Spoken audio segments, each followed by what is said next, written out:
Huh? Only boyfriend is not embarrassing side. I can't believe I'm on this side either. I did not apply to me. Members of the House, the President of the Literary and Scientific Society, Daniel Bay.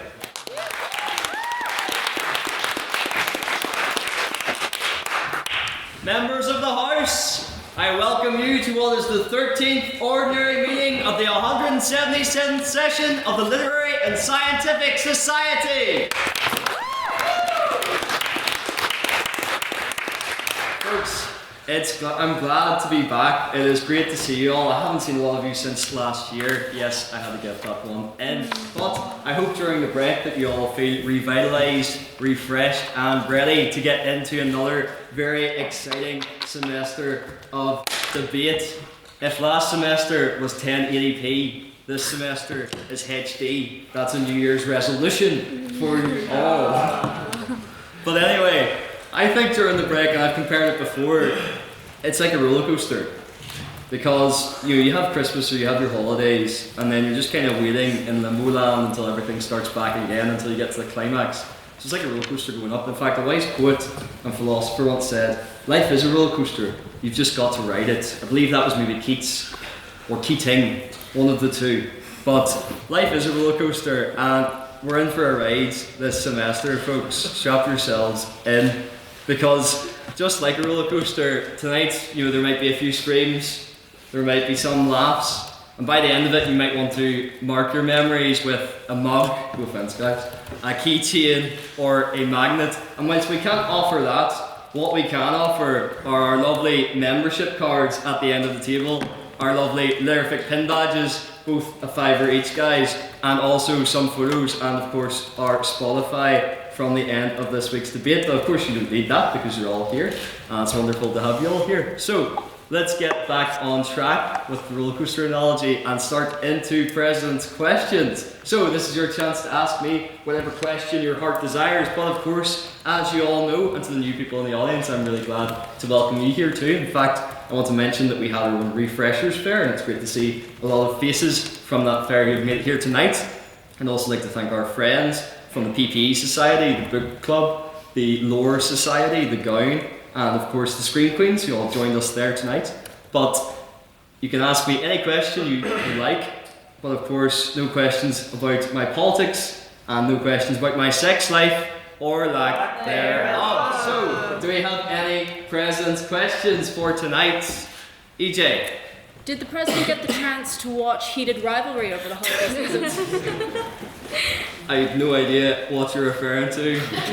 The only thing that was heated over my holidays was the lovely fire that we had in my sitting room. I was brought back to the grim reality of Belfast with the paper thin walls when it's me and the electric heater fighting for our lives to get some form of warmth in my room, so I did not. Any other President's questions? Yes, Flynn? What did you have for Christmas dinner? What did I have for Christmas dinner? I feel like it was a classic Christmas dinner, to be honest. So we had turkey and gammon on the go, a little bit of stuffing, Brussels sprouts, carrots, parsnips, gravy, roast potatoes, mashed potatoes. All the classics, to be honest. And then of course Christmas crackers, which I write most of the jokes inside it myself. Any other President's questions? Yes, Chloe? Whose Christmas dinner was better? Your mom's or Bethany's? So what this question, to really break down this question, what you're asking is, who's more likely to listen to the podcast? My mom or Bethany, who's right there. So I think for my own health and safety, I'm going to say Bethany. Any other President's questions? Yes, Luke? Glad to have the first one ask this question in the semester. What did you have for breakfast? Oh, what did I have for breakfast? So I had a tub of heroes. It's very important that you call it a tub of heroes because I went into the shop, I asked the cashier for a box, and he sparked me out. Yeah, what? I know. But no, from the box of heroes I had a twerk, and I also had a whisper. But no, it was very nice. It's not very healthy, but now that it's the new year, I am on a diet. Some of you might know it as the seafood diet, but I call it the Roman 100 example of a French head diet. I seafood and I eat it. There you go. Perhaps another New Year's resolution for me should be well, thank you, Hugh. Yes. Perhaps another New Year's resolution for me should be to get better puns. But anyway, do we have any other President's questions? Yes, Ella. Do you think about it? I think it's well. I've never had one myself, to be honest. Hello. Sorry, Alexander. I didn't mean it. Still No, although I have used it as a convenient excuse before. Right. Right. Okay. I've used the boyfriend at home excuse before to get out of a flirtatious situation. But do I think it's embarrassing to have a boyfriend? Well, I am, of course, supposed to be neutral. So I'm excited to see what our 6 lovely speakers have to say on that matter tonight. Do we have any other presents questions? This comment. Prequels or sequels? Oh, prequels or sequels? That's an interesting one. I'm trying to think like what are the big prequels and sequels that come to mind. I was on my Star Wars specifically. Oh, Star Wars specifically. Hot take, prequels. Yeah.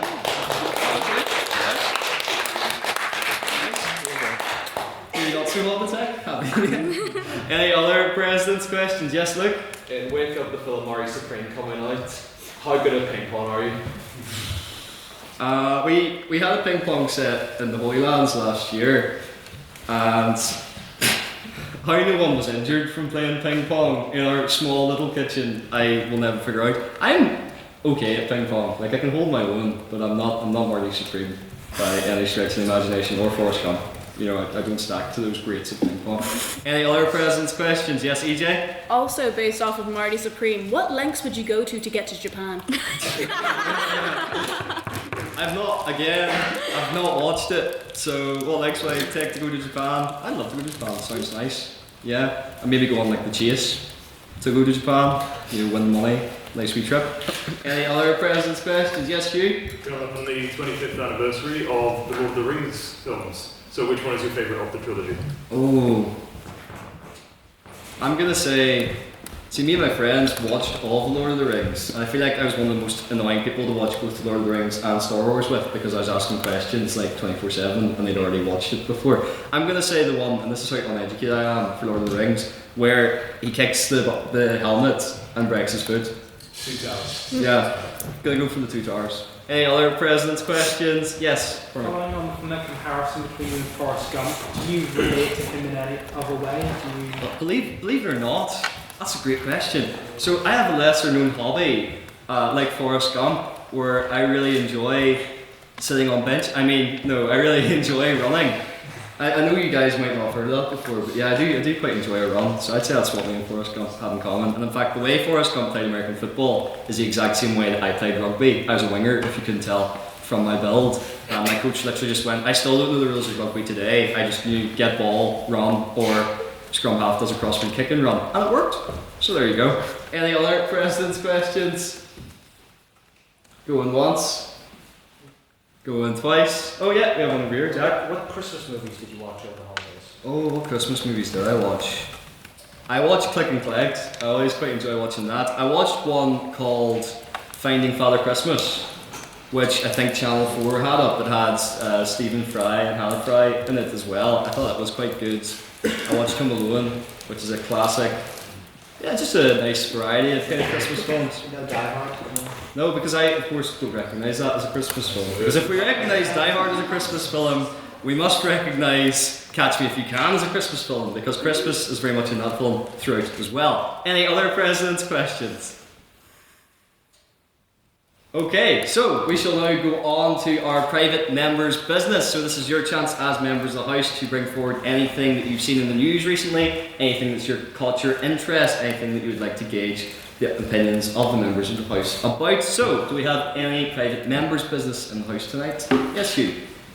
As of just over 7 hours ago, Robert Jenrick resigned from, not resigned, was fired from the Conservative Party and then defected to Reform shortly thereafter. I was just wondering what the House's opinion on this is.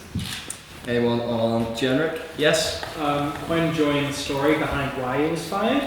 He left his resignation speech on his desk and someone found it. I think that says something about the general intelligence, maybe, of the individual in question. Rana? He's gonna fit right in Reform then. Thank you, Luke. The reference only me and you will get, but it's funny how Reform is treating taking Tories away like how Arsenal treats Chelsea players. Whatever they throw out, we'll take. just remembering the position in the league table. Look, it's obviously working for them. Yes, Elliot. I'm not a great fan of Reform or the Conservative Party, but it seemed like a really stupid thing to do to me. I mean, he wasn't in a bad position in the Conservative Party. I can understand like Nadeem Zahawi looking at jumping ship because he'll never get a proper position in the Conservative Party after the scandal. But Jenrick was the bookies' favourite to take the leadership after Kemi Badenoch. So to throw that away to jump into the kind of very Farage-led Party of Reform UK, where I don't ever think he has a solid chance of being a leader who actually gets elected, seems very silly to me. The only explanations I can think of is that he was kind of toying with it and left the speech on his desk where it was found, or supposedly, I don't know the veracity of the rumour that he was offered the Chancellor of the Exchequer position by Nigel Farage, but even that seems like a very shaky maybe promise to risk such a massive amount and a potential leadership shot at. Thank you. Anyone else on this resignation? Okay, we'll go on to another piece of private member's business, if anyone has one. Yes, Ella? You guys already brought up that he didn't privately stay on team. What's the House's opinions of him privately? Do they like it? Are they going as I am? I know Beth and Jay have no opinions on this. For those like myself in the room, can someone give a brief synopsis of Heat Rivalry? Yes, come on, Vice I President. haven't watched it because I don't really care to watch it. Okay. I don't want to see people having sex. But it's gay hockey players having sex in the shower, I think. Oh, right, okay.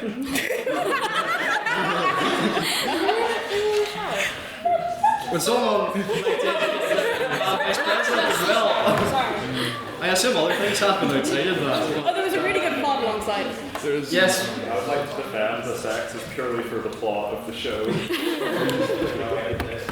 is a good show, and it's very tastefully shot. A real arts connoisseur perspective there. Yes. Anyone else on that? Yes, Beth. I mean, obviously the cinematography is the only appeal of the show, but I also think it's quite interesting how famous the two actors got from it. Like, it was just like a random Canadian hockey show, and now they're at the Golden Globes, and the two most talked about male celebrities at the Golden Globes, beating out Timothy Chalamet and all that. So I do think it's really interesting the way we're seeing like proper stars come from this show. And God bless, government-funded projects. I think is the story behind that. Anyone else on Heated Rivalry? Yes, I think it's interesting how the show has actually inspired a real hockey player to come out as gay, and I'm curious if we have more queer media in the mainstream media, how that will affect the perception of gay people in sports. Thank you. Anyone else? Ella? On that as well, just the fact that I think the Kansas City Chiefs, I think that's the name, Travis Kelce's team, they've collaborated with Hallmark to make a film, as if it's not a gay one, but it's like a romance between two people. And I think it's a crazy way that sports would have completely not cared ever to attract a woman to watch sport and they're trying to go to Hallmark and gay government funded TV shows. I'm watching sports but why do you watch it? I'm watching more sports because I think it's interesting that they're trying to get a 50% of the population on this one. Thank you. Yes? I personally haven't watched it yet, it's on my list, but I do see it's kind of sparked again the conversation of queer media. Is it made for women or is it made for gay men? Because the book was written by a woman, presumably it's primarily targeted towards a female audience, even though it's a book by gay men. But the show is directed, I think, by a gay man. So it's kind of who's the intended audience, who should be the intended audience, who's welcoming these kind of spaces. So I see that kind of discussion popping up around it. Yeah, thank you. So you're saying it's kind of I don't know, what that something to use queer baiting a lot? No, it's queer baiting is when they tease a relationship for the purpose of attracting the audience, but they don't confirm that relationships so it's not queer baiting. But there's kind of debate whether it's kind of whether the quality of the show is kind of for the purpose of sexualization or fetishization, or whether it's kind of can it be a street one out here around the store. Ideally, it would come with a good, but I mean. Not just the discussion, I'm saying, I have to say that. And also, I'm going up again on it. I mean, I guess the thing would be like, there's this TV show Alex Frost, and the writer's wife is Alex Frost. Saying, I feel like if you're writing to it, An interesting discussion. Any other points on that? And we have one final piece of private members' business. Yes, Mr. Coyle. I've got a very serious piece of private members' business, which is, has anyone had the new McDonald's menu? Oh. I had it before coming here tonight. I had the chicken Big Mac. I had the what's it called, the surf and turf one, where it has like a double cheeseburger with the fish, the fillet fish inside it, and then it also has a espresso milkshake where you get an espresso and a milkshake and you can mix them together. And there are other things on it as well, but I wanted the house's opinion on the new McDonald's menu. Yep. Right. Would the espresso milkshake be considered coffee or not? Oh, this old chestnut again. Well, Jack? I mean, that would beg the question whether McDonald's is considered food. There you go. Surely if a mocha is coffee, then an espresso milkshake is at least like in the category. Okay. This has brought a whole broader category. We'll go Flynn. I think the technical term for if you have a milkshake with coffee is a frappe or a frappuccino. EJ? Are we just going to glaze over the surf and turf Big Mac? That's disgusting. Anyone on milkshakes with surf and turf Big Mac? Yes. Yeah, I didn't even know about this new McDonald's thing, but the Belfast McDonald's at the one in City Centre is still the closest thing to a GTA Online thing. Amazing. Yeah. Any other points on that? Yes, Beth? I think we're also glazing over this fish element of it. Who is eating fish at McDonald's and why are you risking your health like that? I think that's the most disgusting part of it. Has anyone ate the fillet of fish at McDonald's that wants to admit it? You have, Veronica? I tried it in America. I just wanted to see. And you survived? I did. Impressive. What would you give it out of 10? Like a 2. Ah, okay.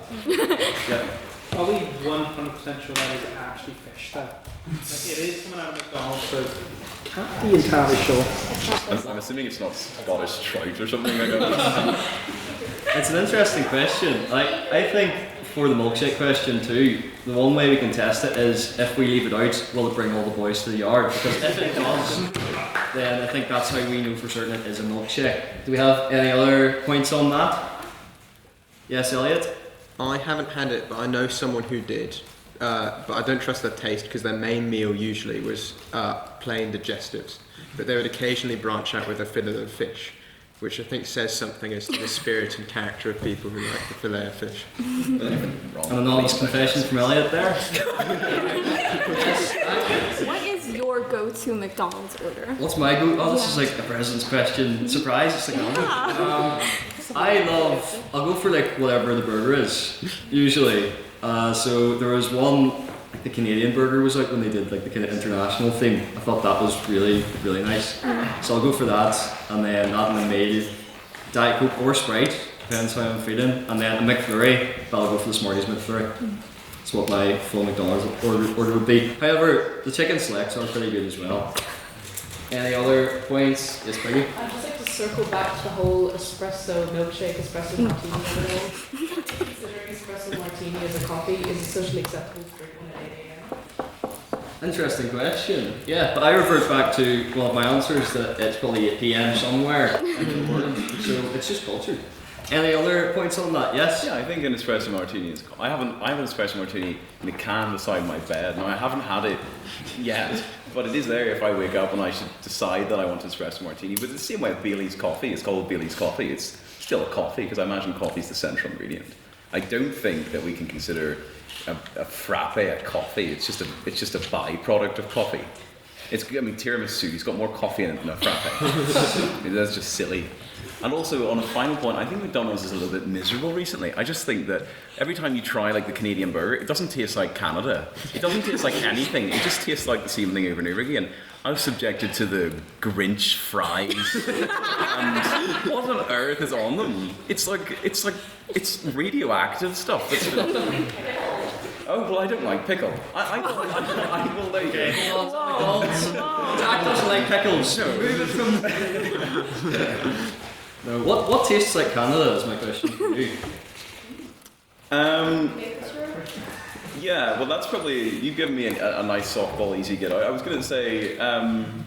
what tastes like Canada? It's whatever they use to make heated rivalry. I actually have no idea what heated rivalries is either, so I can't comment on that. But I would say probably proper, authentic maple syrup, or a mousse, perhaps. But I have not had a mousse. Oh, caribou. Caribou. A mousse? It's going to be caribou. Yeah. It's caribou. I've been getting into the habit of making chips with gravy on them every day. Oh, poutine. It's my daily poutine. That's... Yes.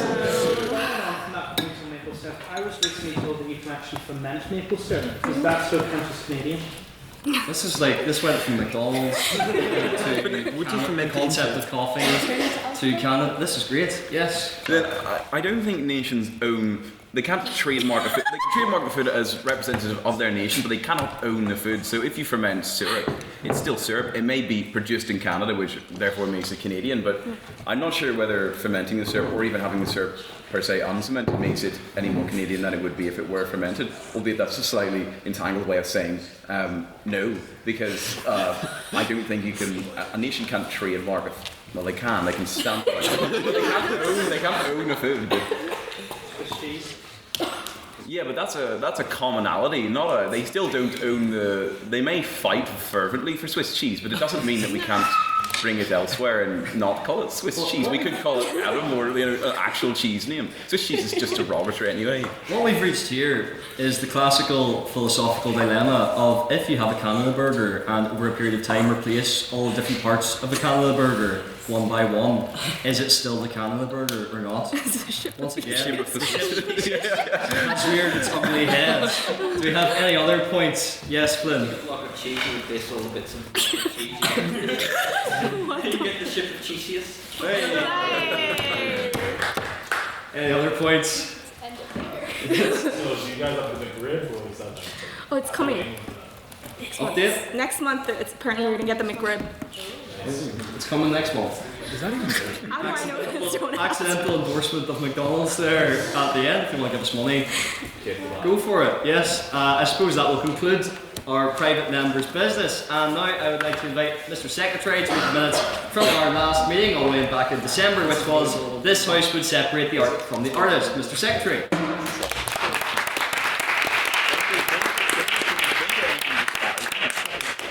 No, don't. On December 11th, 2025, the Queen's University Belfast Literary and Scientific Society convened for the 12th ordinary meeting of the 177th session to debate the motion this house would separate the art from the artist. President's questions we heard from Maeve G, who said, "What did you ask Santa for Christmas?" Ray then cut Daniel off by saying he asked for a girlfriend. Santa did not deliver this year.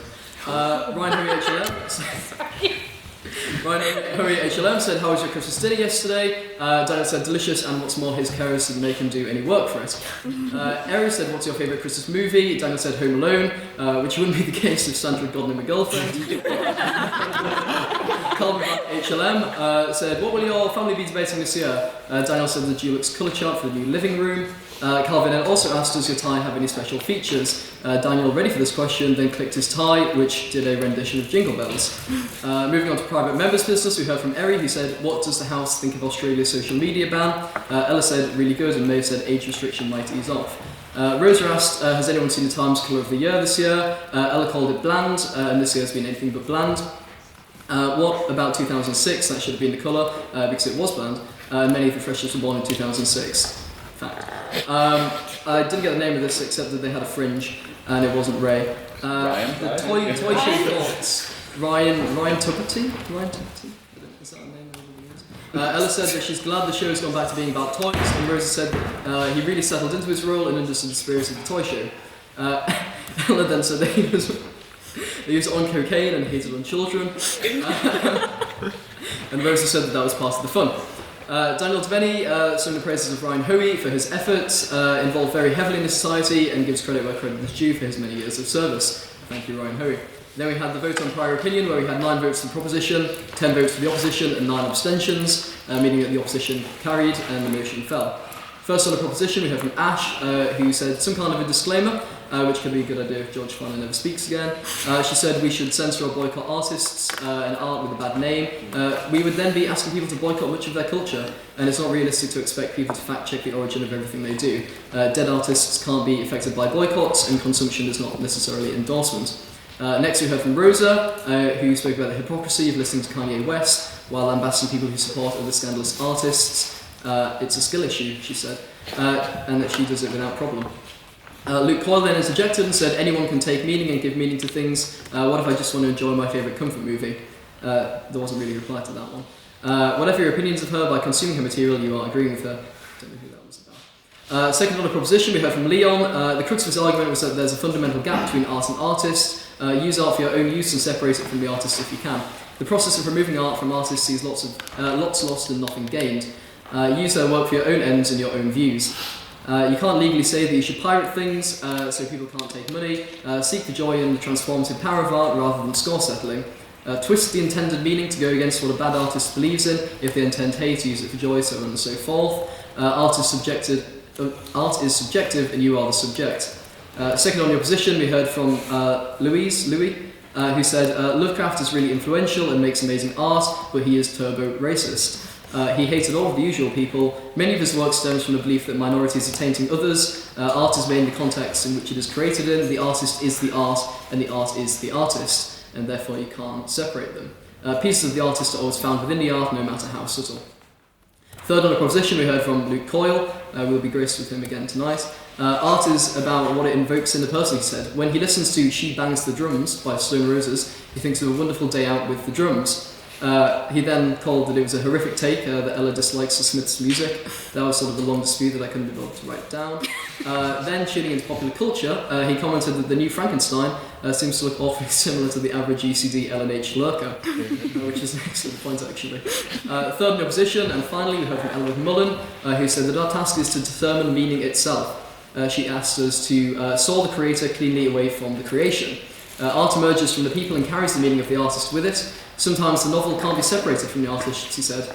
Sometimes it is the artists themselves. Art is fundamentally an extension of the artist's humanity. Then we had time for questions. We heard from Henry, Ash and Ella for the proposition. On the opposition we had Beth, Ella and Luke.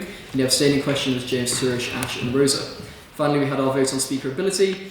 Proposition was 13 votes, 12 votes for the opposition and 4 abstentions, meaning that the proposition carried and the motion passed. There was no council announcements except to note that Calvin Black spent the GDP of a small country on Christmas outfits and changed several times. Can I take a minute as read? Aye.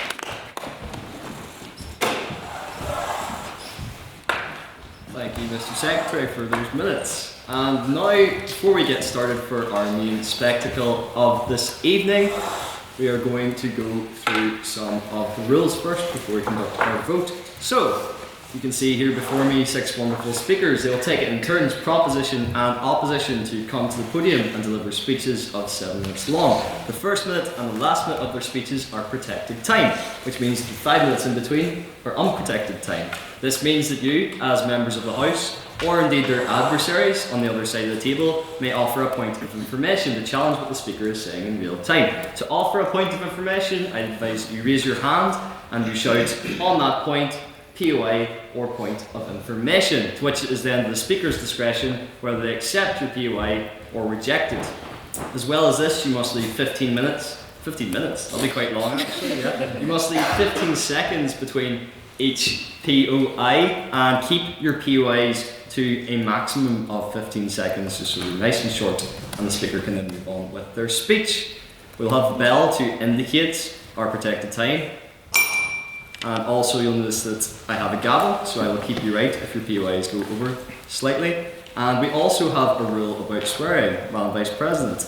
Yes, if you swear, if you're a speaker or if you're asking a question at the end, you will owe the House a bottle of port. And I'm not playing around. You will need to pay it timely, or I will come after you and find out where you live from you in some way. Yep. So there you go.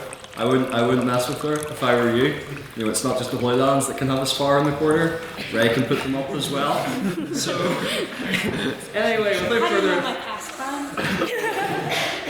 further ado, we will first conduct our vote on prior opinion. So the motion that we're all here to debate tonight is this House believes it's embarrassing to have a boyfriend. So can I have all those members of the House who believe it is embarrassing to have a boyfriend and would like to vote for the proposition and vote with prior opinion to raise their hands now, please.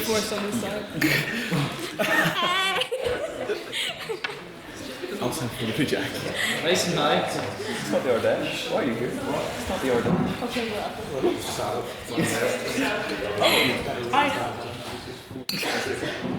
I'm whooping them. I think that's electoral interference. Yep. Order, please. And can I have all those who would like to vote for the opposition who do not believe it's embarrassing to have a boyfriend to raise their hand now, please? Okay. Gee, there's a good few people with relationships in the House. Good on you guys.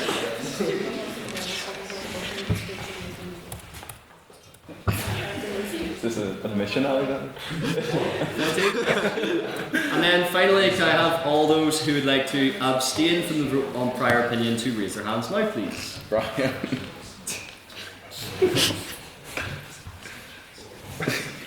One day. 7? Yes. Mr. Secretary, can I have the results from the vote on prior opinion, please? Yes, with 27 votes for the proposition, 15 votes for the opposition, and 7 abstentions, the proposition carries and the motion passes.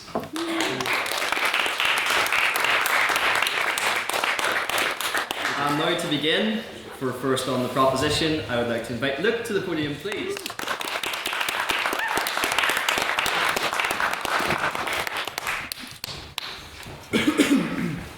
You're have to forgive me, I'm about chest infection going on here, but well, ladies and gentlemen, in its first debate of 2026, the Ludderific has chosen to face down a matter of extreme controversy, but one which has the glamour of importance and of truth. Friends, from the Ice Age to modernity, there has been but one universal truth: that boyfriends are among the most embarrassing things to have in your possession, second only to a UCD quarters or an acceptance inglorious place. Today, me and my friends in the Wokarati will exploit in a desperate bid to grant you salvation from the evils and embarrassments of this world and deliver you from claro-listening performative men and sports bros who must quote Aurelius and all those in between. We define embarrassing as intrinsically problematic or something that we desire to hide, something that is a sore spot. I will discuss the embarrassing requirements that a relationship can impose upon you and the need of this motion to be passed as a rebellion against the heteronormativity and monogamy we boast. Firstly, allow me to direct the eyes and indeed the fury of this House onto this absolute fact that when you are in a relationship, you feel the need to evolve into the second coming of Harvey Specter, feeling the need to defend your partner's actions as though they were on trial to the world. Now, let me set the scene for you. It's 11 p.m. on December the 12th. I've just done a rake of coursework and I'm indulging in my, let's face it, hourly doom scroll. The hour is late and I am tired, and the lovely movie in 1970 of the Battle of Waterloo graces my screen. Napoleon's marshal races up to him, he's terrified. Napoleon, he shouts, "Feathers McGraw is in the woods. Feathers McGraw is in the woods." Napoleon only screams, and what follows is an edit of Feathers McGraw, and I never thought I would say these words, Feathers McGraw dressed as Marshal Blucher in various poses and paintings. And what horrified me even more than that was the fact that my friend had liked it. Now, I packaged this in with a coterie of other, let's say, less than desirable reels that he had liked, and I sent them all without, passing judgment to his girlfriend to see what she would say. I've known her a long time, I thought she would go, what's he doing? What is going on here? Instead I got back essentially her best impression, it felt like, of Atticus Finch from To Kill a Mockingbird. It was essentially point by point defending to the absolute death every action and claim, every suspect real as though he was on trial for murder. And I asked myself then, how can this be anything other than embarrassing? I know this, she is like almost a deontologist. She does not do anything outside of the norm. And yet here she is defending essentially some of the most, frankly, strange reels I've ever seen, as though her life depended on it. And that's when I asked myself the question, how can a boyfriend be anything other than embarrassing if you have to sacrifice your principles to reconcile what they do in their free time with your own worldview? How can that be anything other than embarrassing if your principles mean little more than a couple of paragraphs at night essentially selling them up the river, to me of all people?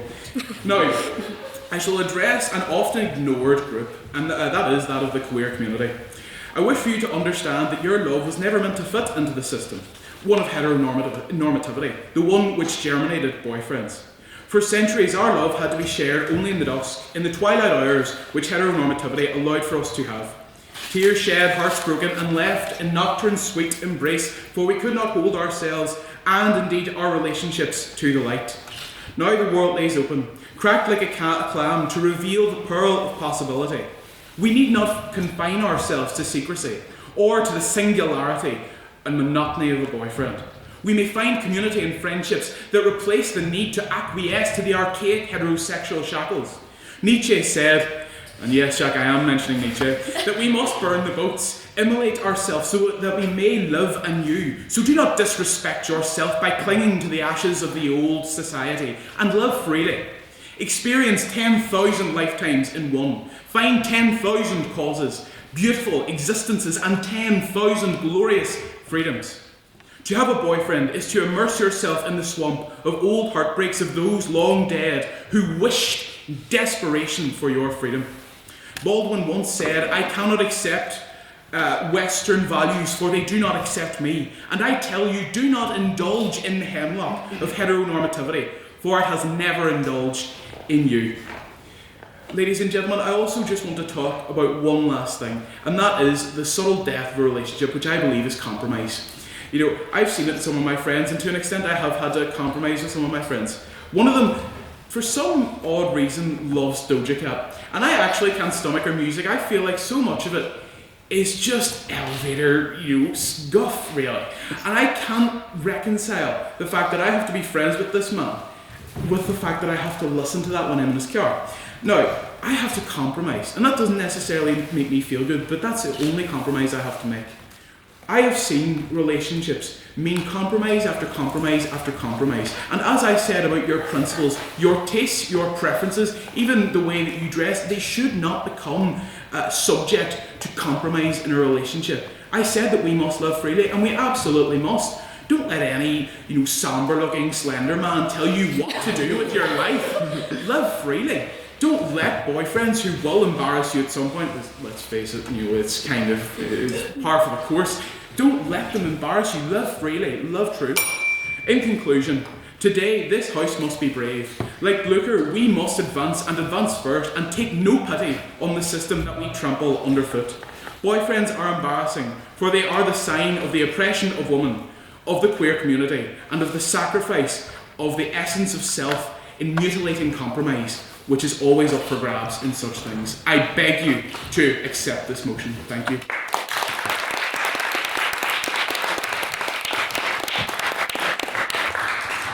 Thank you, Luke, for that very fine speech. And now to open the case for the opposition, I would like to invite Elliot to the podium, please.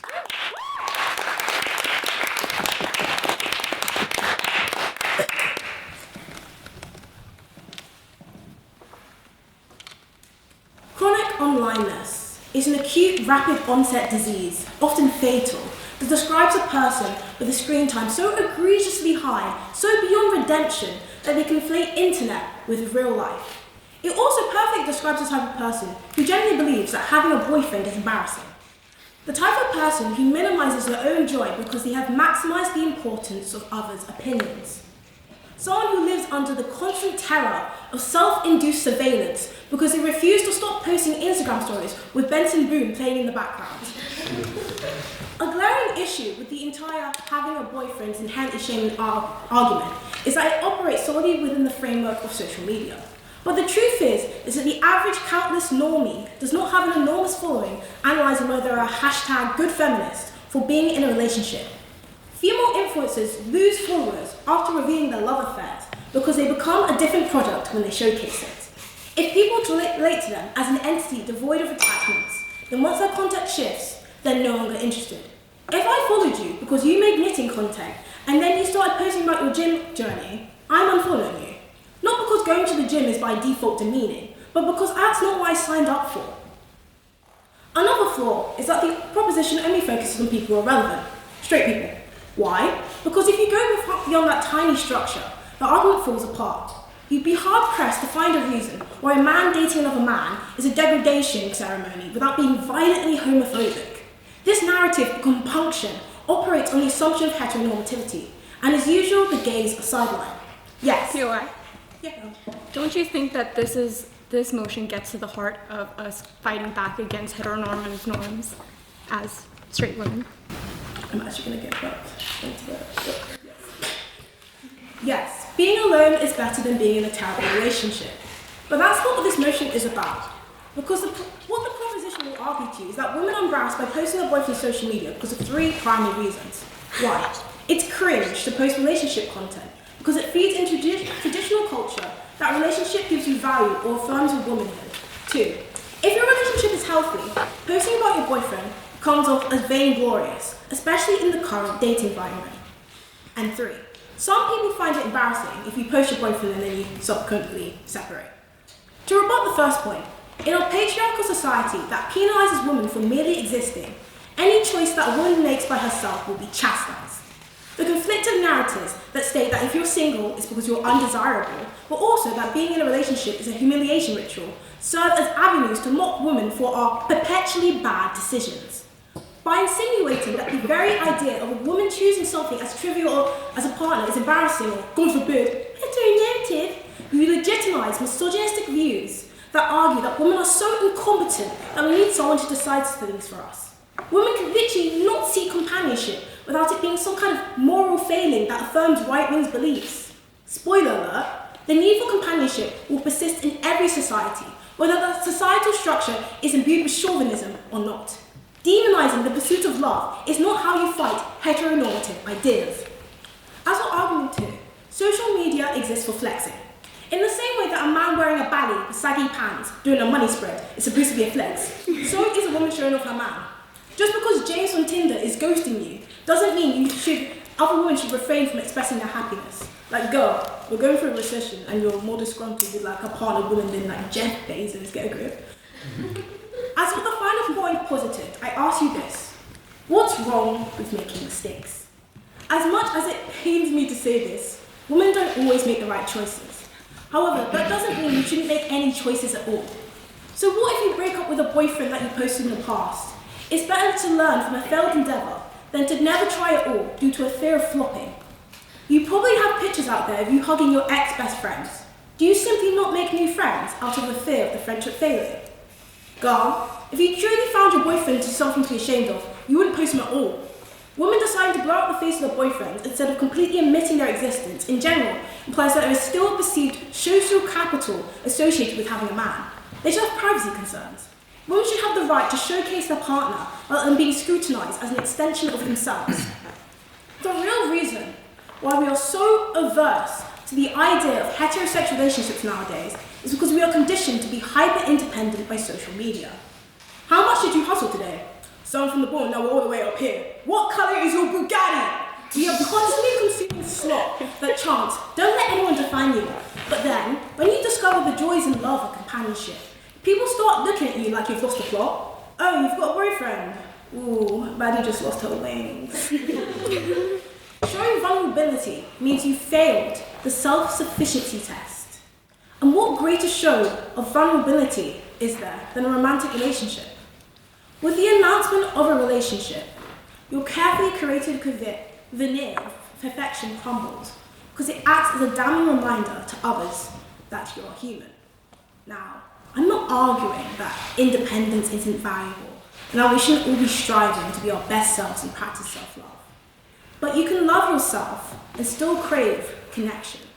True connection, the kind that's messy and flawed, is one of the most beautiful and necessary experiences you can have as a human being. Humans are made for bonding. It's why we thrive as a species. Not all relationships have to be painful or mediocre. You don't need to sacrifice yourself, the idea of appealing for a man. If you don't like him, get a new one, girl. There's 4 billion of them. So the truth is, you aren't really embarrassed by the concept of having a boyfriend. You are terrorized by the fear of becoming someone's Tamagotchi. A cute, low stakes, low maintenance, daily dopamine boost that exists to further the ego of someone probably undeserving.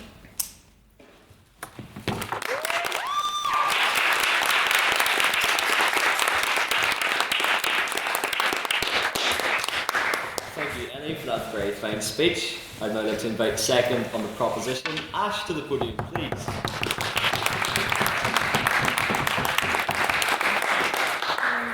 My phone might die in the middle of the speech, and if it does, I have a backup with Luke, so it's going to be all good, okay? I promise I prepared so much of the speech today. You might glean from my attire this monochromatic choice of all black and venture to ask, as my mother would, Ashika, are you going to a funeral?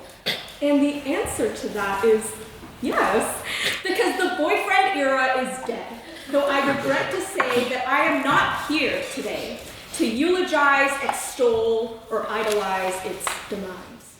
No. This will instead be a brutal autopsy. I will cut open its cadaver and splay out the causes of death to you with surgical precision. Let's start with the scene of the crime, because there was a time when having a boyfriend was a thing of pride. Think back to the Cosmopolitan magazine headlines of the early noughts, to the BuzzFeed articles of the 2010s. 5 ways to style your hair to get the man of your dreams. 6 reasons he's not texting you back. 3 fad diets to make him swoon. Young girls, we used to consult these ancient poems like they were biblical. Yes, please tell me which One Direction member I'm destined to marry based on the type of pie I love. And if the answer isn't Zayn Malik, I will cry into my self-insert Wattpad fanfiction. We were all embodying our own version of Carrie Bradshaw from Sex and the City, and this ferocious hunt for a man permeated girl culture so deeply that of course we were proud to display our spoils of war. Harken back to how we used to obsess over a relationship status on Facebook or dot our Instagram bios with the initials of our significant other to signal our romantic successes. How we would shirk in shame to admit if we hadn't kissed a boy yet at 18, or want to hide away how long it's been since our last Hinge date. How we would tremble in the fear of growing old, withering away alone as a spinster in our 40s, outnumbered and outlived by our numerous cats. Couples content on YouTube, Instagram, and TikTok garnered millions of views and steep public interest. This infatuation was no longer secluded to the Brad Jalitas of the celebrity world. Everyone had the ability to share their relationship for public admiration. And for a time, it felt like being in a relationship and outwardly showcasing it was going to be a cornerstone, immovable part of what it meant to not only be a woman, but a successful one. The boyfriend era did not see his death incoming in 2026, and honestly, neither did I. It was a slow, sinister death. As social media became less of a personal diary, but a means to personally brand ourselves to others, this generation of young women are growing tired of 2 key things: men and the performance of tolerating them. The first cause of death, the boyfriend as content liability. Because once upon a time, your boyfriend was an accessory.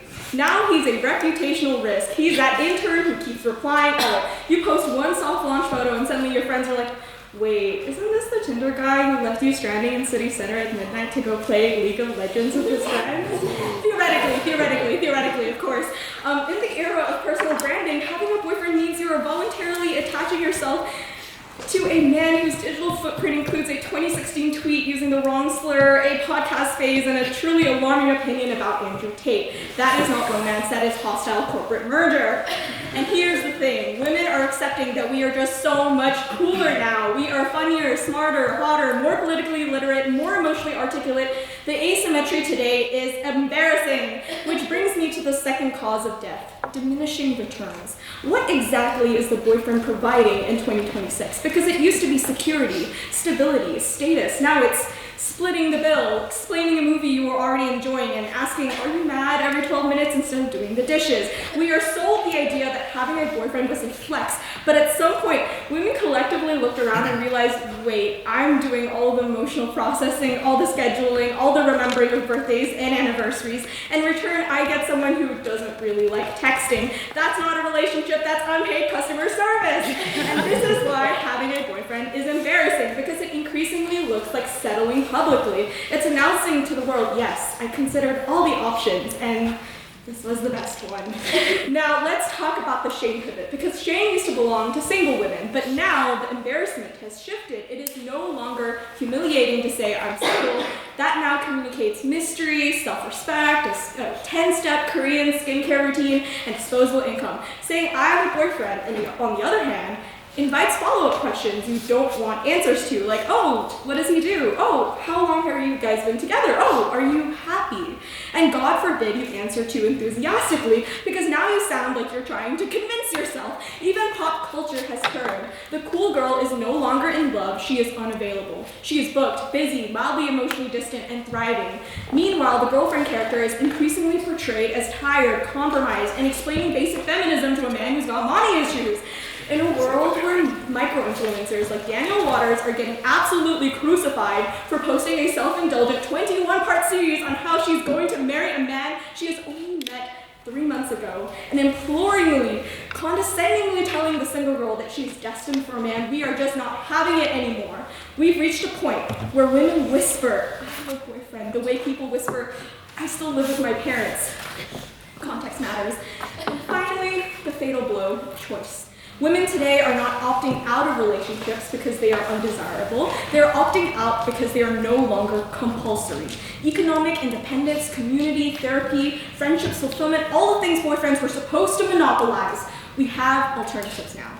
Better ones that don't argue with you about whether they were flirting with the barista. So when someone chooses a boyfriend in this climate, the question becomes why? Why would you voluntarily downgrade your piece? Why would you take something optional and make it central? Why would you do PR for a man who believes Die Hard isn't a Christmas film?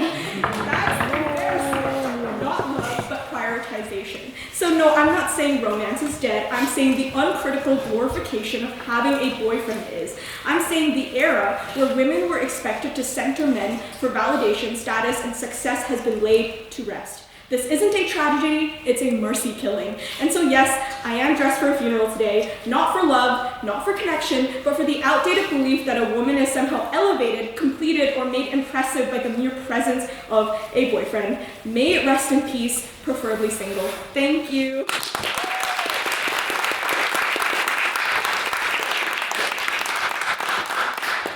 Thank you, Ash, for that very fine speech.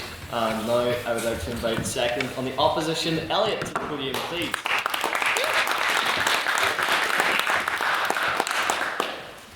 I have some speeches I'm really proud of, and then I have this one. So, ladies and gentlemen, boyfriends, bras, boobs, babes, fine sheep. They come in every flavour, from 6'5" blue eyes to mug shorties. From absolute baddies to he's a lovely guy, I promise. Again, every shape and size, although if their size is 5'11", it may as well be 6 foot. The proposition would have you believe that to date one of these mysteriously simple creatures is embarrassing. I mean, we have all been there. It's day 6 of a 7-day bender. You and the lads are heavy on the sauce, tearing up the club with some of the worst move under God's blue heaven. I'm talking prime Teresa. You sit across the club, your most devious companion.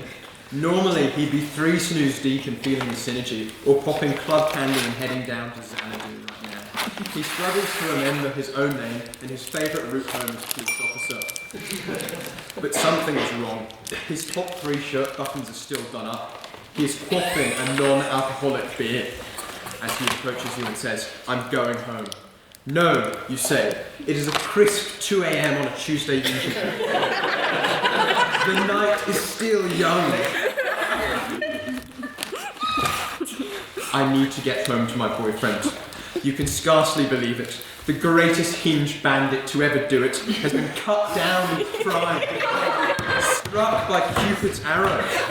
The dishonour as he leaves you in your island of spinsters. Maybe the shame has happened to you. You are visiting family, feeling great, talking about your degree in a sense of safety. You fool! An inquiring aunt or uncle walks over. "Elliot," they say, "have you met anyone special?" And you stumble over your words and you stutter and go, "Well," and suddenly all the world is questions. What's their name? What's their occupation? Where do they live? How do they smell? You shrink into yourself. You're finished. But is that unique to having a boyfriend? I wanted to implode with embarrassment when I had someone, but I've also wanted to implode with embarrassment when I was single.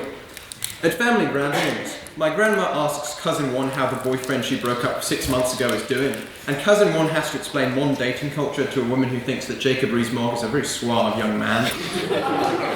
I ask cousin 2 how loving the city is going, and he looks longingly into the distance and says, "Effing nowhere, mate."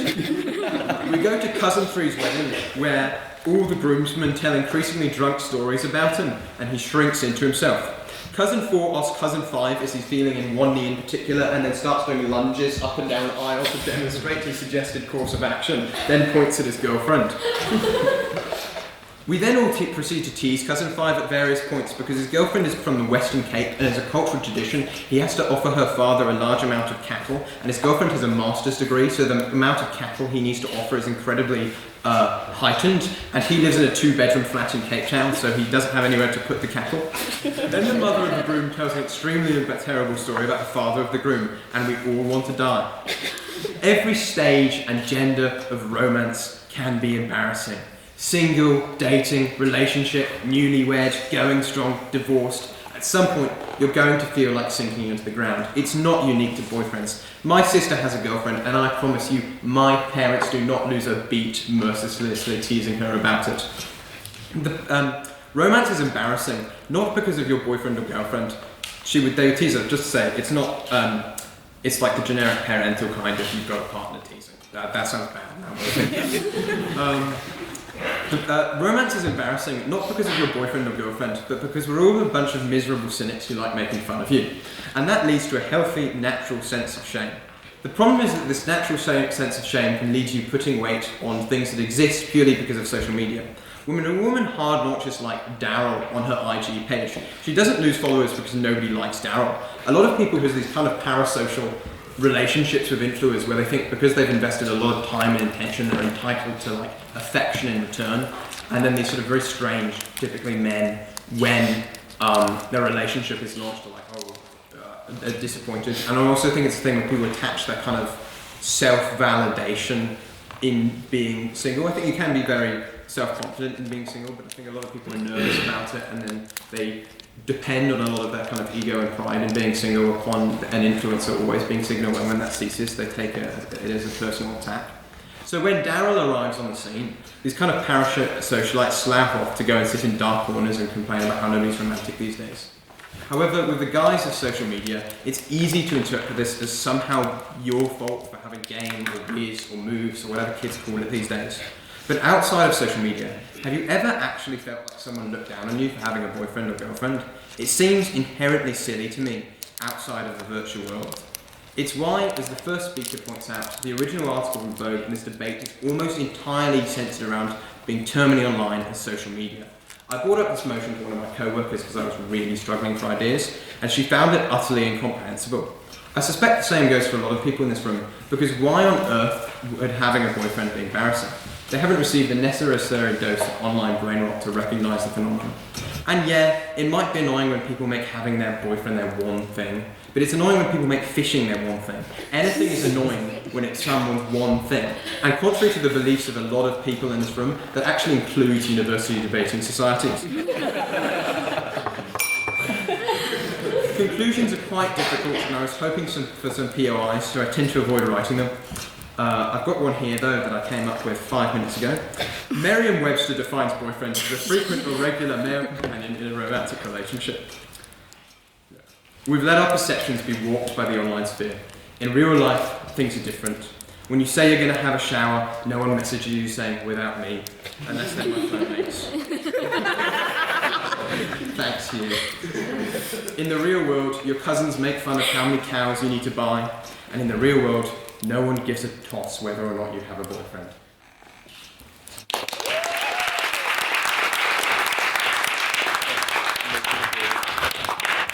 Thank you, Elliot, for that very fine speech. And now to close the case for the proposition, let's invite Jack to the podium, please.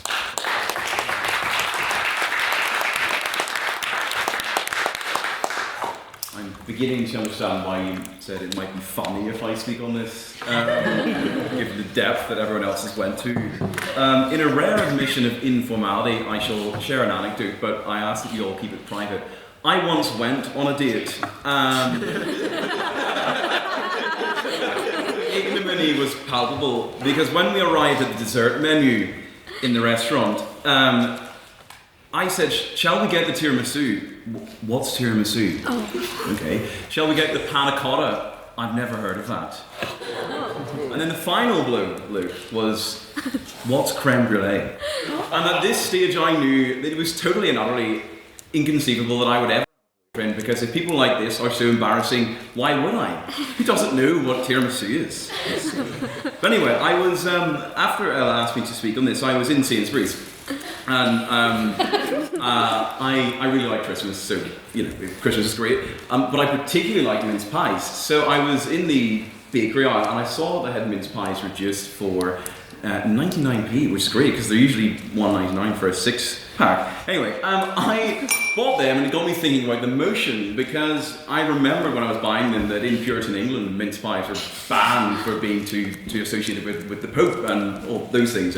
So that was fine, and then I kind of sort of think, well, maybe this could help me with this particular motion, because I suppose in Puritan England, it was also frowned upon to have a boyfriend or even a relationship. In Puritan England, you could court, but you could not get into a relationship. You certainly couldn't mail or talk to someone. That was utterly inconceivable. In fact, sitting too close to someone was literally sin.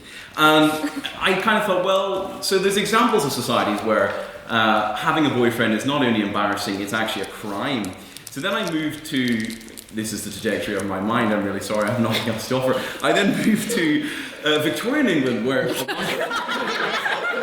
which is much more indecently recent than puritanical England. I thought, well, you know, they obviously have their different things with, you know, all those things, intimacy, and they were quite a private people, but at the same time there was an undercurrent of not so private. A lot of the laws imposed didn't necessarily reflect the conduct of those in high standing.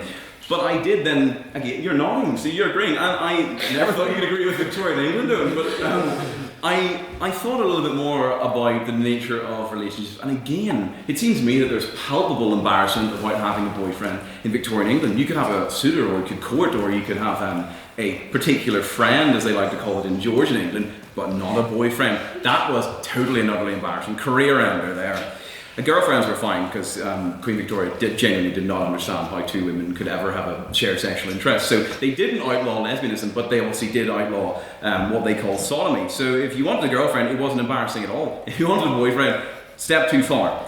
But what they believed in was a version of modesty, to an extent. I suppose Queen Victoria and Albert, who everyone here will be very familiar with, would probably be the best example. We've all, some of us, maybe just me, have seen Queen Victoria's letters to Prince Albert, where she calls him my beloved and my dear, all these fanciful terms, but in public they may have well hated each other. They stayed very far apart. It was all very formal, all very restrained and very dignified. It's the old-fashioned Victorian way, Ryan, isn't it? And I guess it could be considered, in Victorian times anyway, seeing as we're all in that mindset, unregulated attachment. So the term boyfriend actually insults the notion of a relationship, because for them, you either were single or you were married. There was no in between. And that's not to degrade romance. The Victorians are some of the most romantic people that ever existed. But unregulated attachment, what does the term boyfriend actually bring with it? Other than weird Instagram stories or the occasional date or the occasional drive. We've already heard from Ash about how the idea of a boyfriend has collapsed in and of itself, and we've seen the death of the boyfriend era. I think the Victorians were already onto that. I think we just maybe misappropriated their understanding of it. They thought it was improper for people to be owned or to be yours when it was just a simple courtship. But anyway, moving on from that, I think that your relationship should be like foreign policy. I think a relationship should be strategic and measured and reasoned and rooted in what is the best outcome for me as a... On that point, isn't that why you're single? Well, I will explain. Actually, I won't explain why I'm. Well, there's a number of reasons for that. Anyway, well, I think it's fair to say that speaking on a motion of singularity ad literific probably confirms why anyone might be single here tonight. But anyway, I'm sure there's a lot of us here, and we're all here for you. But anyway, moving on from that, I then started to think about social media. I'm not very sort of. Use social media, but I'm not very in with the terms like where's Beth? Beth uses a lot of terms. You use aura a lot. I'm not in with that, so I'm not particularly aware of the boyfriend clique, but I can't think of someone from school actually who seems to hide their boyfriend. I see them in the gym together all the time, but the individual in question will never post his face on her story. It's always his head, or like half of his arm, or when they're in Greece, it's just his hand. We all see them together anyway in the gym, and on a regular basis. So stuff like that's a bit weird. I think modern society in general is quite weird. I don't know why people are averse to hiding a boyfriend, but maybe it's because, as I just remember the motion, because they're embarrassed. But maybe that's more to do with the quality of man that there is today. William Wykeham obviously said that manners maketh man, and this is true, isn't it, Luke? I mean, they do really, it does really, anyway. But then I kind of thought, moving on from the Victorians, I suppose there's examples of, like, Britney Spears, who obviously didn't have a great time with women when she published Toxic and Womanizer and all those songs, and then I thought, okay, well, Beyonce in 2009 publishes Irreplaceable. Again, another example of why it's so embarrassing to have a boyfriend. That was my attempt to connect with you all. I don't think there's a great deal of social merit to be extracted from having a boyfriend anymore. I mean, the homosexual world, as you've already touched on slightly, I might defer to colleagues in the room for this, but I believe that there is an application, I'm led to believe, called Grindr.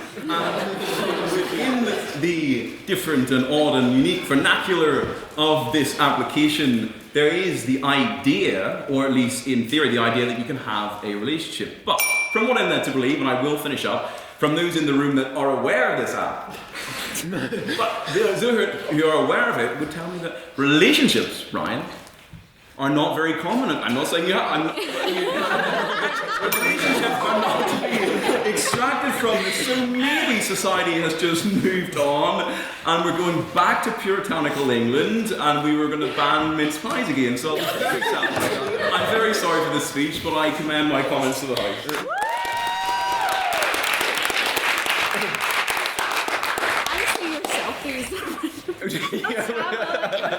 What do you mean you don't use social media? Yeah, I know, but just wait.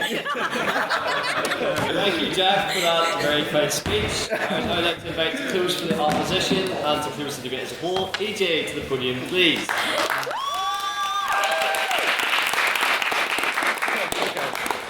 Hello, my boyfriends, girlfriends, and partners. Yes, that's right, I'm dating all of you now. But don't worry, I love you all equally, except for the proposition. You see, my loves, the proposition tonight has failed to prove that the very concept of having a boyfriend is embarrassing, but rather maybe dating an embarrassment is likely to result in, well, being embarrassed. So as long as it is still possible to have a boyfriend and not be embarrassed, to state that it is embarrassing is factually incorrect. I know more than anyone speaking tonight who are all single, by the way, that to have a boyfriend isn't embarrassing, as not including the litterific harem I created in my introduction, I currently have about 6.5 of them. See, that's right, one boyfriend for each day of the week, and the half is the short king I see on Sundays. Now that's a religion I can get behind. But the fact of the matter is that if it were true that it is embarrassing to have a boyfriend, then surely I must be the most embarrassed woman on earth, as more boyfriends would surely result in more embarrassment, right? So why isn't that the case? Well, for one, I don't make embarrassments my boyfriends, nor do most of us. If a man managed to make it past my rigorous screening process and get green-lighted to beg me to be his boyfriend, allow him to be my boyfriend, then, only then to make an embarrassment out of me, I would get rid of him, and I don't mean break up. He would never be heard from again. Because if you want to sit there and embarrass someone, never mind someone that has actively chosen you to be their significant other, then natural selection has spoken, and you deserve to be deserted on a small island of cannibals with nothing but blue tack to defend yourself with.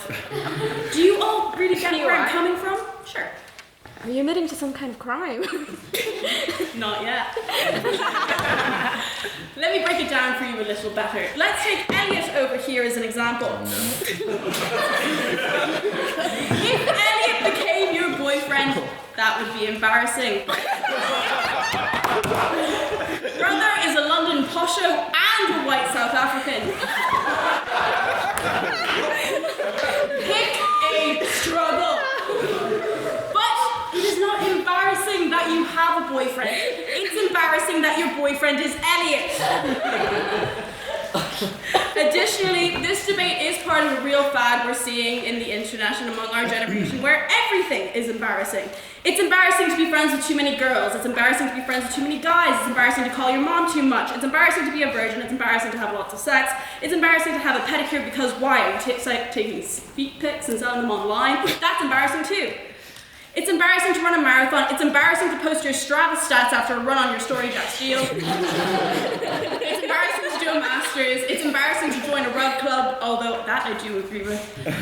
It's embarrassing to post too much on holiday. It's embarrassing to be a ginger. It's embarrassing to be a blonde man, grow up and turn brunette already. It's embarrassing to dance. It's embarrassing to eat. It's embarrassing to, oh my gosh, you can't do anything. You are missing out on living your life because a stranger on the internet told you to? What episode of Black Mirror is this, and why is it so badly written? The internet is just feeding us a constant stream of drabble and new social rules that some rando made up for views and clicks and streams, and it works. So people just keep making up stupid rules and hot takes that you're expected to just abide by overnight. And don't disagree or you'll get cancelled. What's more, these rules and takes push us towards becoming increasingly isolated, as the first speaker touched on. And overly individualistic, and this motion is just no different. Prioritize yourself. It's embarrassing to say I love you unless it's been 6 months. Don't help your friend move, otherwise you owe them for taking your time. It's embarrassing to ask for a serious relationship. As Ash said, the boyfriend era is dead, so you should opt for a humiliating situationship instead. Protect your peace, cut off everyone you have an issue with. You're talking, not dating, don't mix up the labels, that's embarrassing.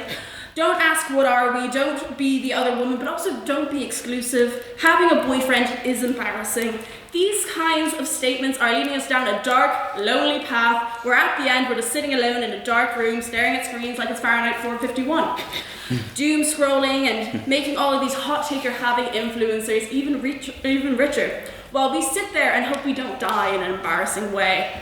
This is the future that TikTok and Instagram Reels want. Because hey, after all those AI videos of cats getting arrested for DUIs, problematic Napoleon Feathers McGraw smut, and Saddam Hussein's hiding spot will never judge you. Come to mama. So, actively oppose the notion that boyfriends are embarrassing. Live your life in all its cringe and glory and date men. Rather than saying, oh, boyfriends are just plain embarrassing, we need to start just holding men accountable for their actions in relationships. And we, especially as women, should be demanding the respect we deserve and not accepting anything less. Now, I will never get up on this podium and start blaming women for not answering for men's behavior. Like this article that the motion is from is low-key based on. Hell, I I believe a woman should be able to kill one man a week. I believe an embarrassing man shouldn't be able to leave his house without getting stoned. And I don't mean with drugs, I mean the heaviest rocks you can throw. But never mind be able to bag a baddie from Litterific. If you want a boyfriend, you deserve a boyfriend. A good one, or at least a good 6.5 of them. All without being embarrassed. It's how we stop answering for the behaviour of our terrible boyfriends and we just start eradicating them. Because the main issue I have with this debate is that it all centres around whether women or partners should be embarrassed for having a boyfriend and what women should do to fix it. And just as we continue to embarrass women for being single, embarrass women for having casual sex, or embarrass women for not having sex, embarrass women for being fat, and then embarrass women for getting the job, embarrass women for then being too skinny. Ladies, it's not actually embarrassing to have a boyfriend. Boys, it's embarrassing to be a bad boyfriend. This should really be about what men should do to stop embarrassing us.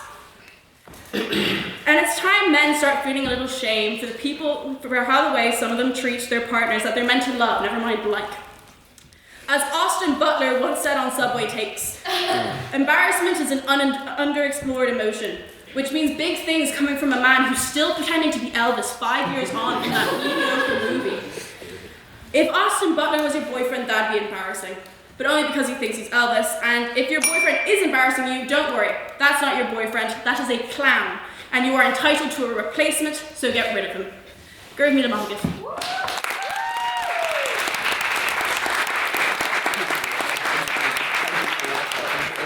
I just it was in my head. That was the lowest point of my Thank you, career. PJ, for that very fine speech, and thank you to all our speakers. I think it's safe to say, on behalf of all the House, it feels like we've never left the content of some of those speeches. So now it's time for questions. So this is your chance as members of the House to get our speakers here tonight to maybe elaborate on something you heard from one of their speeches, or to touch upon something that you feel wasn't explored in tonight's debate. So, do I have any questions for the proposition from tonight's debate? We'll go Hugh. Yeah, this is for Jack Steele. You said that the way we should treat relationships is like foreign policy. Does that mean you should invade if you find evidence of WMDs? Well, as you know, Hugh, I've never been a fan of Mr. Blair. I would be much more restrained and dignified in my foreign policy. Never mind. It depends on what you might consider a... what you said, what you might consider a weapon of mass destruction. So... Yes, indeed. Anyone from the opposition care to entertain that? I'm glad he's not in charge of foreign policy. With that, thank you, Jack and Ellie. Luke, did you have a question for the proposition? I did indeed. So, Jack, sorry, I don't mean to pick on you, but your argument hinged on Puritan, Victorian values, obviously Puritans banned basically everything. Sure. Sports, mince pies. Christmas, mince pies is the biggest shame. And Ash, some of your argument was saying about in pop culture how the single was perceived as better than the woman in a relationship. But like say for example, you didn't mention it, but Sex and the City, for example, the show's creator is a straight man. So my question for you would be, do you think it's dangerous to hinge your arguments on very specific historical periods and pop culture which is shaped by people that's not really the audience for? I think I'll respond first. So I think this is a prescriptive motion. So it's asking us to ask what do we think now? And we're not saying it should be embarrassing, we're just saying whether it is. And I think what we deem as embarrassing is shaped by pop culture, is shaped by what we consume. So whether it's a good thing or not, I don't know, but it is. So yes, inevitably, yes, it will be shaped by that. Ash? Do you want to respond? Given it was a two-parter, I'll allow Jack to respond. Okay. Ash is probably the only one on our side that actually didn't draw on a unique historical event. Luke drew on the Battle of Waterloo, and I drew on many things, but definitely not paper, everything but that. And I think that that's probably more of an insight into Luke and I than it is in our inability to grasp the motion in the modern context. Maybe I'm speaking negatively on your behalf, but my mind just naturally goes to Puritan England when I buy mince pies, because I always think about how they were outlawed and what a shame that must have been, particularly because at that stage they used to be quite long. They were sort of like almost at table's length at the time. But anyway, Yeah, so probably degrades the argument to an extent, and maybe I don't know my audience, but this has always been the case with me, so I think I'll happily accept that I'm too eccentric. Thank you. Would to the opposition care to respond, please? Well, I think our arguments were all based on facts and statistics. I think I'm glad I completed a quantitative analysis this morning of boyfriends with EJ and Annie. We determined that they could be a net positive social capital. We will be submitting our report to the Chancellor of the Exchequer at the end of the year.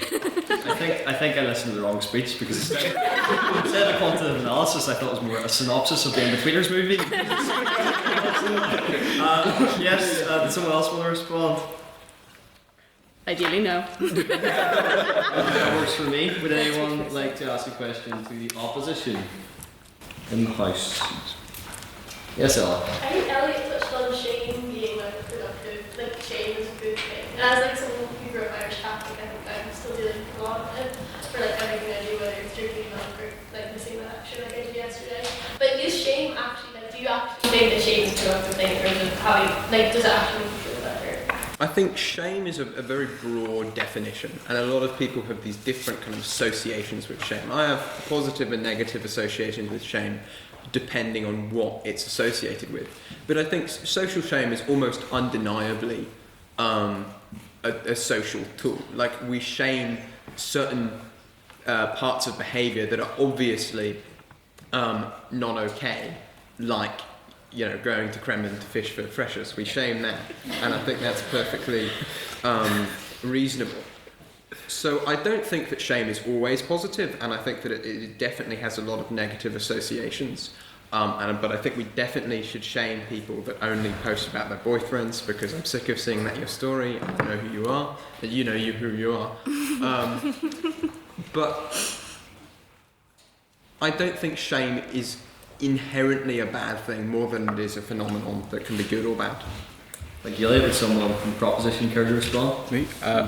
Well, I'm going to disagree with you here. Shame is almost always, yes, it is a phenomenon, but it's a coercive element. It compels you to do something, it compels you not to act. If something can act to restrain you, I don't believe it can ever be morally good or righteous, especially not in a social setting.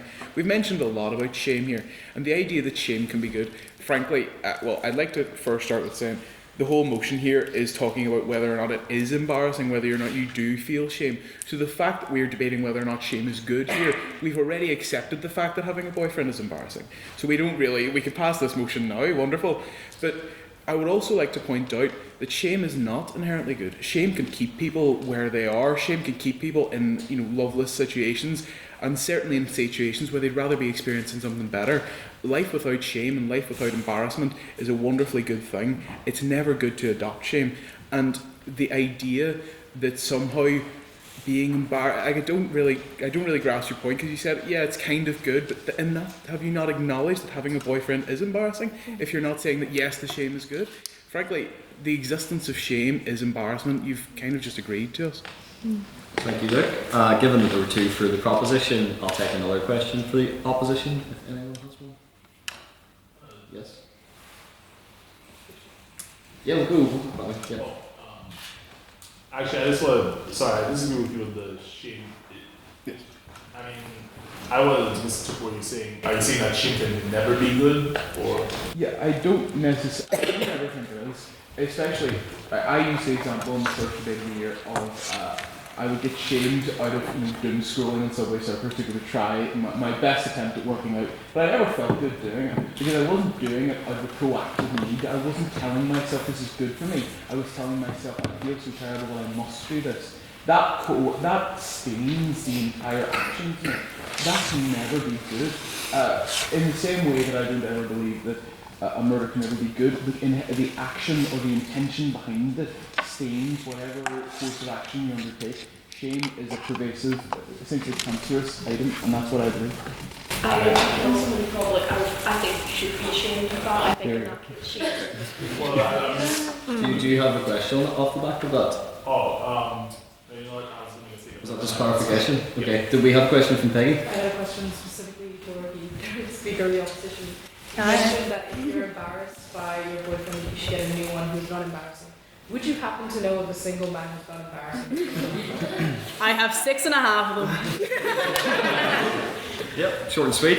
Just like the half of man. Yep. Proposition. Megan. You made my point so well. Thank you. Yeah. But basically, to respond, I think what we're trying to say here is that when we say that it's embarrassing, it's not as socially like it's not as much of a flex anymore to like be posting about your boyfriend like 3 times a day, and it's not as cool anymore, you know, like people who center their lives around having a boyfriend, like it used to be something that would be praised, that would garner a lot of attention, that people would flock to. But now we're seeing a trend where people aren't so focused on whether they have the perfect relationship, but in whether they're authentic and whether they have meaningful things to say. So yeah, that's Thank you, on that. Ash. And then finally, do we have an abstaining question? So this is a question put evenly to both the proposition and the opposition. As per usual, my aim is good, my hammer is hard, so do not ask one that is weighted to one side or the other. Beth? My question is specifically about like queer kind of relationships and all that, so I think both sides touching it. And I can get that like it's embarrassing for a woman, but like the only person I know in a relationship is with a boyfriend is a man, and I would say having a boyfriend is pretty embarrassing. So kind of how does each side kind of take that and win the argument, win the debate with that singular point? So I think it was like back and forth, but I don't think each side engaged properly with the From the proposition? Yeah, I'll be the first. I did, mention it quite extensively. The reason that I believe that it is embarrassing, to a large extent, is because of the alienation that people have faced. Obviously, Jack's point about Victorian England and Puritan England and the outlaw of sodomy, it has become a hallmark that we weren't allowed that kind of law. This is, what I was saying. We were alienated. And the reason that I would say it is embarrassing to have a boyfriend, especially as a member of that community, is because you're accepting, a society that truly never accepted you. The reason that I believe that is embarrassing is because when you willingly incorporate yourself into a society that was built on foundations that reject you, I don't believe you're ever truly accepted into it. I believe you're forcing your way through a door that you're never really supposed to get through, and I think that is embarrassing. Don't go to the party if you're not invited. Don't show up to a society, and don't beg to be part of a society if it never wanted you in the first place. Thank you, Luke. Would someone from the opposition care to respond? Well, to touch on the background, I think the first speaker talked, of course, as he just did, about heteronormativity, and I didn't think this really materialised during the debate. I mean, it was a pretty common run topic, but I think that there was a pretty constant job of shifting between male and female perspectives of boyfriendship. I don't know if that would be the term. But what I was curious about with your answer just there, building off that, is that you said that you can't, having a boyfriend is buying into the society that is rejected to you, which I don't understand how you come to that conclusion, because I don't think if you are a gay man, having a boyfriend is buying into a society that oppresses queer relationships. Surely it is rejecting that society, and I feel like maybe you say that that's embarrassing, but I think that it is only embarrassing if you are embarrassed. Thank you, Elliot. And with that, we are now going to go to our vote on speaker ability. So, if anyone new in the House, our vote on speaker ability is based not on your own personal opinion of the motion, but how well you think our speakers spoke tonight, based on the criteria of presentation, the rhetoric they used, the strength of their argument, their teamwork, and of course their engagement with POIs and the other side. So, can I have all those who'd like to vote for the proposition on the vote on speaker ability to raise their hands now, please?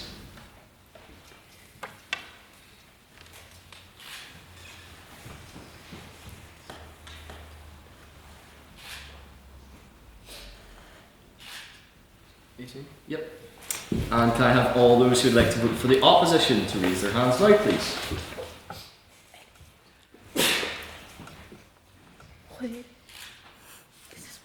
What did I say? What did I say? 22? Yep. Can I have all those who'd like to abstain on the vote on speaker ability to raise their hands now, please? You've used shame.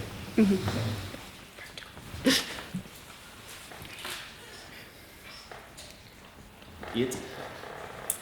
Mr. Secretary, can I have the results from the vote on speaker ability, please? Yes, with 18 votes for the proposition, 22 votes for the opposition and 8 abstentions, the opposition carries and the motion falls.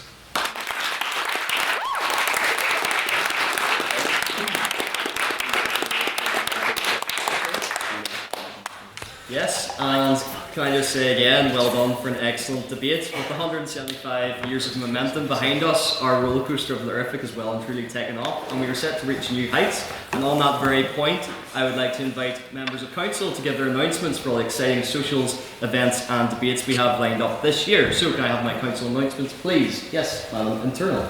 Hi everyone, so thank you everyone for coming and an excellent debate. Everyone did really well, even the ones who were coerced into speaking, not looking at Jack and Elliot.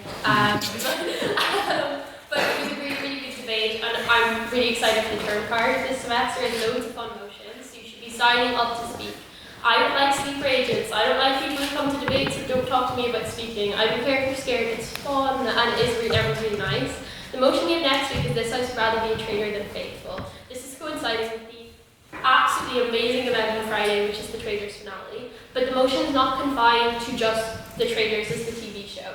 The motion, you can talk about whistleblowers, you can talk about Deep Throat, he was a good guy, he uncovered some bad stuff. Famous traitors, you can talk about Judas Iscariot, Zayn Malik, Guy Fawkes, Dan being Gossip Girl. Like, there's a wide variety of people you can talk about. There's arguments for both sides, because being a traitor isn't always a bad thing. You can have good moral reasoning. It's also fun, you get a sexy film. So please sign up to speak. I don't have enough speakers. I'm looking at everyone in the room, and your friends. Tell your friends to come. Force your friends to speak. Where's them? I coerce Elliot and Jack into speaking tonight. So please come. Thank you so much. It was such a fun debate. Welcome to everyone again. And I need maiden speakers because we're currently at 42, so we're very close to breaking the record. So new speakers, please. Thank you.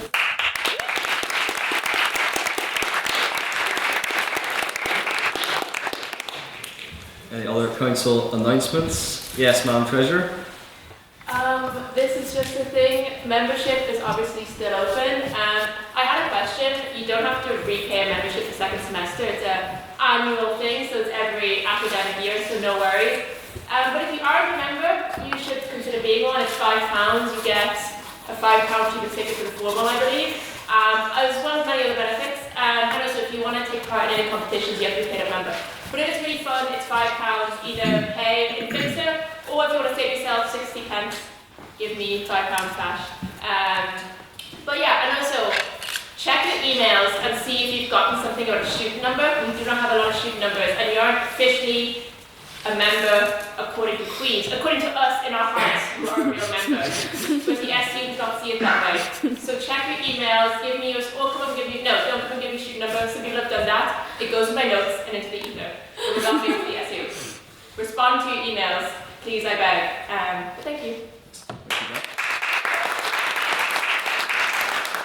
Just off the back of that, for those of you who are members, you'll notice at the bottom of the table we have our membership card. So if you would like to claim your membership card to have on hand, they're just at the back there, and I will do one up for you. If you're wondering about how you can join and how you can pay your membership, if you'd like to give £5 to our treasurer Beth at the back, or you can also pay online through our Instagram. And the perks with that, as Beth mentioned, are great. You get a discount on the Conversazione. You also get priority for our exciting events like the Christmas dinner we had last year and our lit talks as well. And we have a lot of exciting lit talks coming up, including a mystery lit talk on the 22nd of January. More details to be revealed later, but please do check our socials for that. Our Mr. External Convener is not here tonight, but he would want me to tell you that we have an exciting new debating competition coming up. It is a British parliamentary style debating, so that is a bit different from the chamber you see tonight, but I definitely recommend giving it a go. So if you want to push yourself out of your comfort zone a bit, or get a bit more public speaking experience, and enjoy a nice social in Dublin out of it as well for the weekend, please come to one of us to sign up to speak at the Trinity IV. We have spaces for 3 teams and 4 judges. Now the deadline for that is the 18th of January. The actual competition is the weekend of the 7th and the 8th of February, so please come to us if you'd like to sign up. I would recommend that you do that. Do we have any other council announcements tonight? Yes, Mr. Social. It's a bit redundant now, but we are going to Lavery's after the debate. We also have a quiz, but the date is not confirmed. We're just waiting for the SU to give me a confirmation, and we also have drunk debates coming up as well. and hopefully a Valentine's social for all of us who are single. need the company, I think. Yes, thank you very much. That's right. As Jack said, those are just some of the more exciting socials that we have coming up. And again, I'd like to commend Ella's work on the term cards. 5 hours of an internal meeting was put into that. But I think you can definitely see it's definitely reflected. So I'd like to give another round of applause.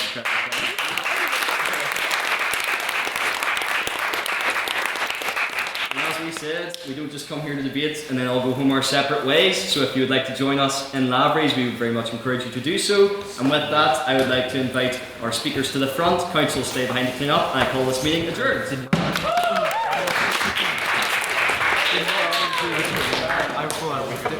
I think you probably saved it.